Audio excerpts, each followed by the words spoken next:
Detroit Lions taking on the Chicago Bears. Justin Fields ran wild last week. Would the Lions be able to corral him and keep him in the pocket? Let's pick up here in the fourth quarter. Justin Fields fakes the handoff, cuts back, makes Kirby Joseph miss. They are chasing him. Jeff Okudah, will he catch him? He is not going to. 10-5 touchdown, Justin Fields. This guy is unbelievable with the ball in his hands and running. But Lions would get their chance. Jamal Williams punches it in at the 1-yard line, giving the Lions the lead. 10 touchdowns. 10 touchdowns. That's a lot. Back and forth, but the Lions come up with the win, 31-30. I'm actually all right. Play hard. Fields looks great. Play hard. That's fine. There was a point at which teams were calling the Giants about Darius Slayton trying to get him away, and the Giants said, no, we like this guy. We're going to keep him. This is why, right here. This was a pivotal point in the game. This probably should have been a Giants punt. Instead, it's a touchdown and an 11-point lead for the G-men. They would go on to win this one. Daniel Jones, didn't have any contract negotiations during the bye week like Saquon Barkley, but probably coming at some point, Kyle. Could Giants payroll swap out Slayton's check with Galladay's? Is that possible? Can we make that happen? Somebody in payroll just have like a little mishandling. All right, those two guys love each other. Just ask them. All they keep saying, I love you, I love you, I love you, I love you, I love you. Rodgers on Instagram this morning, him and McCarthy with a heart. Get a room, guys. We know you want to beat each other. CeeDee Lamb, meanwhile, scores a long touchdown here. He had a really big day for Dallas yesterday. He looked like the classic 88 and a star and a wide receiver, but wasn't enough. Was it enough? Look at that. 195 at home. That's pretty compelling. That's the reason we show that, though, because we put the kibosh. And bam, Christian Watson. That is touchdown number 2 on the day. He had a beautiful over-the-shoulder catch early on. So that's a lot because you're like, oh, man, does Rodgers have a guy now? Christian Watson. He's going to count them. 1, 2, 3. He has 3 touchdowns. Brother Watson. Pretty cool, right? Brandon Watson. Sexual chocolate. Overtime. That's where we go these days. It was 30-30 in the Bills Vikings, 28-28 here. And watch this, though. They go for it on a 4th and 4 instead of trying the long field goal. I'm just going to tell you right now, the cutaway to Mike McCarthy after this play, which is not going to work out, is an all-timer, incomplete. Ready to McCarthy. Give me the headset. Ready for launch in Ashton. Boom! Rodgers, I want a hug. Yeah, and a hug, and those guys love each other. Rodgers to Lazard. Remember the whole offseason was Alan Lazard's going to be the #1. It's not been like that, but that was a great play. And they're in field goal range, and then they take the knee. Look at that. That's called cavorting. You jump around and click your heels, and Mason Crosby is 90 years old, and who cares? This is why you keep him on, because he's automatic. And then just wait, hold on. McCarthy, Rodgers, hug, and Rodgers. Hold on, Dak, great day. I just want to get to the hug. Here, Rodgers, I love you, I love you, I love you, I love you. McCarthy's saying, I love you, I love you. Those two guys want to beat each other so bad, it's like acid in their mouth.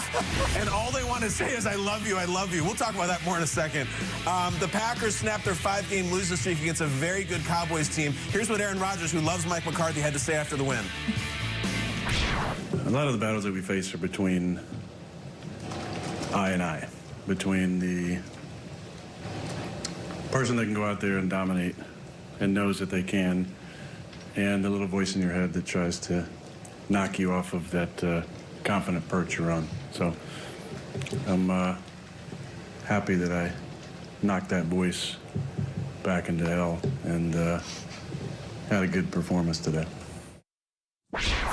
Peter, we've done a lot of shows together. I know you're usually battling between I and you and you. Who's winning that battle today for you? What do you think the Packers? I am me. I'm him. What? This is the first time we've seen Rodgers after a win in over a month. I'll toss it right back to you, my friend. What were your impressions? What were my impressions of the game? The Packers are alive. And, all right, so we joked about the love thing, okay? Jordan Love? No, well, not yet, Peter. Although some people said if they lost this game, that was good. So, Rodgers, McCarthy, I love you, I love you. I'm not joking. Rodgers' Instagram this morning is a picture of he and McCarthy with a giant red heart, which just seems, we get it. I happen to really believe, based on paying attention for years, that these two guys would have rather died than lose to each other. And I think that's a big reason McCarthy was so charged up and he threw the headset. And the Packers did win. And there's this whole, like, with the Christian Watson, that's kind of like a happy learned how to putt thing. Like, oh, no, like, don't let him be a star, or they might actually get off the mat. Now, listen, next week, are they going to lock down Christian Watson, or is he going to become Justin Jefferson? I don't know. But for one day, this was like the Packers' elimination game. Like, if they lose this game, he doesn't own the Cowboys, he loses to McCarthy, and then we really genuinely have a Jordan Love conversation, like, do we do it for the better of the franchise? He didn't. He made incredible plays, and Christian Watson looked great. What do you thought, Brett? Yeah, I'm going to go into Watson more specifically here because he had some drops, too, early in this game. I think that was important. If we can get the Christian Watson experience. Oh, yeah. I'll ask the producers to click that button because I think you see the 3 touchdowns, like, what a great game. No, what the story here was that Rodgers stuck with the dude because he had that bad drop there early. He had another bad drop early, and you're like, all right, that's that. Rodgers is done with him. Rodgers will move right along, and then you get the bomb here, and you're like, okay, that's 3 passes, and Rodgers went back to him after 2 bad drops. Is he going to go back to him again? Here we go. Rodgers has him. And look, he's not looking at the ball. He kind of stops, and then, and he's like, all right, now he's done, right? No, Rodgers can go back to him again. I think this is so huge because the story all season has been these young receivers, and if Rodgers is going to have faith in going back to them and trusting going back to them, this was a cool little narrative within the narrative. Yeah, they come back from 14 points, and the Cowboys were 195-0 in the fourth quarter when trailing by 14, which is a wild stat. But Rodgers also went back to Christian Watson after 3 drops in this game. And I'm not sure that happens in weeks 1 through 4. And I'm not sure we're going to see that all season. Rodgers having faith in one of these young guys is huge, and it's only going to help them down the stretch. Question for you. Do you think that's built up trust over this early part of the season? Or do you think for Rodgers just like, well, who the hell else am I going to throw the ball to, so I got to go back to him? Maybe the latter. He's going to drop 50 in a row, but I have nobody else to throw to. I have to throw to someone. I get it.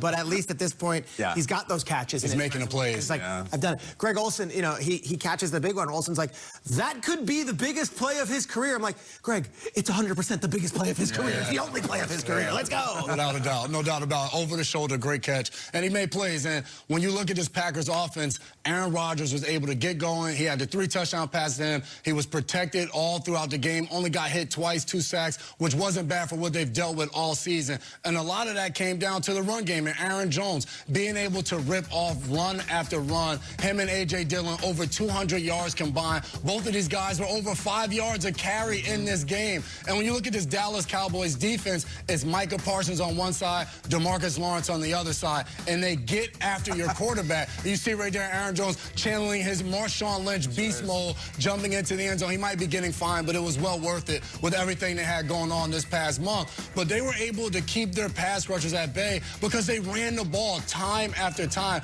We even seen Aaron Rodgers on the 3rd and 1 where they threw the ball. He's going off the field and he's going at LaFleur because they didn't choose to run the ball. This is Aaron Rodgers, back-to-back MVP, Hall of Famer, mad that they didn't hand the ball off and run it. And it just goes to show how effective their run game was yesterday and how it helped propel them to that victory. We've got that segment, Rewind That, coming up in a little bit. I proposed that Aaron Jones jump into the end zone for that. They said, no, we're not going to rewind. That's actually for fast forward. Fast forward. We'll see about the letter from the league. Guys, today, Monday, November 14th, 2022. Rudy Ford Appreciation Day. I love it. I love it. Do we have a pin for that? Because we probably should. You know what? We have a ribbon, I think. There'll be one next week. Exactly. Well, you talk about the Rudy chant. That's what was going on in the locker room from his defensive back teammates. Oh, yeah. Who's the wild man now, Kyle Brandt? It's Rudy Ford, former 6th-round pick, kind of bounced around the league for a while. Look, the reason I bring him up is this is an extremely banged-up team. And if they're going to stay alive in this playoff race and put themselves in the position, they're going to need contributions from guys like Rudy Ford, who really signed there as a special teams guy. He and Rich Bisaccia, they thought were really going to click and he'd be able to play a role there, which he has.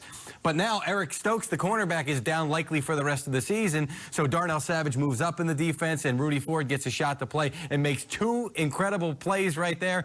The Green Bay Packers are going to need some contributions here because, like I said, they have just been ravaged by injuries over the last couple of weeks. Good on Rudy Ford, and happy Rudy Ford Appreciation Day, buddy. It was Smash Amos who tweeted. It was like, how about Rudy and these guys playing different positions? Yeah. Like, it's a major deal because this defense, remember we always say it, all first-round picks, and yet who makes the big play?